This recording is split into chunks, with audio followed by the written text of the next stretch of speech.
Bathroom উলঙ্গ হয়ে গোসল করা যাবে কিনা, বাবা মায়ের সাথে সন্তানের কত বছর বয়স পর্যন্ত ঘুমাতে পারবে, ফরজ গোসল কারণবশত বিলম্বে করলে কোনো গুনাহ হবে কিনা। আমি আর এক মুহূর্ত বিলম্ব না করে আপনাদের প্রশ্নোত্তরের আলোকিত ভুবনে প্রবেশ করতে যাচ্ছি।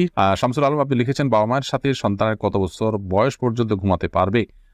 প্রাপ্তবয়স্ক আর কাছাকাছি বা কারিবুল বুলুক যেটাকে বলা হয়, সেই বয়সে থেকেই তাদেরকে পৃথক করা উচিত।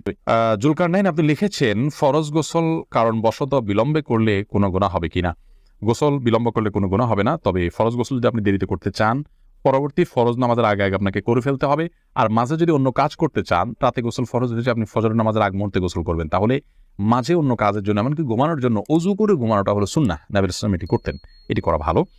বাকি গোসল তৎক্ষণাৎ করে ফেলতে হবে এমন কোনো বাধ্যবাধকতা নেই। গোসল ফরজ গোসল না করে অন্য কাজ কাম করলে মেয়েদের উপরে অনেক রকমের প্রেশার আমাদের সমাজ থেকে আসে, তো এটা উচিত নয়। এটা ছেলে মেয়ে সবার জন্য ইসলাম জায়েজ রেখেছে, উজু করে তিনি অন্য কাজ করতে পারেন, কিন্তু যথাসম্ভব দ্রুত ফরজ গোসল করে, ফরজ যেহেতু রয়েছে দ্রুত গোসল করে ফেলতে পারে সেটা ভালো।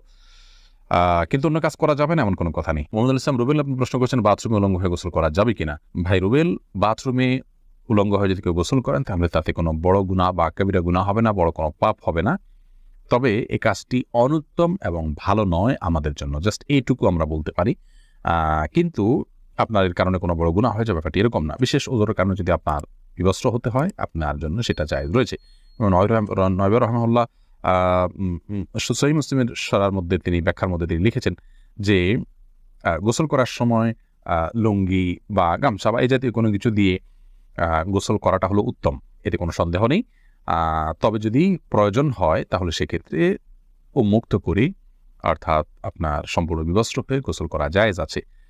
একটি হাদিস এরকম রয়েছে, নবী সাল্লাল্লাহু বলেছেন যে আল্লাহ তাআলাকে কেউ যদি নাও দেখে তো আল্লাহ তাআলাকে অন্তত লজ্জা করা উচিত, লজ্জাশীলতা থাকা উচিত। এই জন্য এরকমটি প্রয়োজন হলে করা যাবে, আর প্রয়োজন ছাড়া এরকম করাটা অনুচিত, অনুত্তম, ভালো কাজ নয়। প্রয়োজন হলে করা যাবে। তার আরেকটা দলিল হলো সহিহ বুখারীতে বর্ণিত হয়েছে যে আইয়ুব আলাইহিস সালাম তিনি একবার সমস্ত কাপড় চোপড় খুলে তারপর গোসল করেছেন।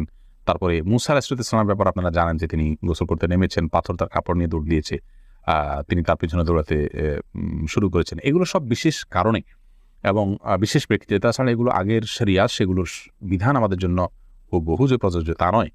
আমাদের জন্য অনুত্তম হবে কাপড় চোপড় একদম খুলে গোসল করাটা, তবে হারাম নয়।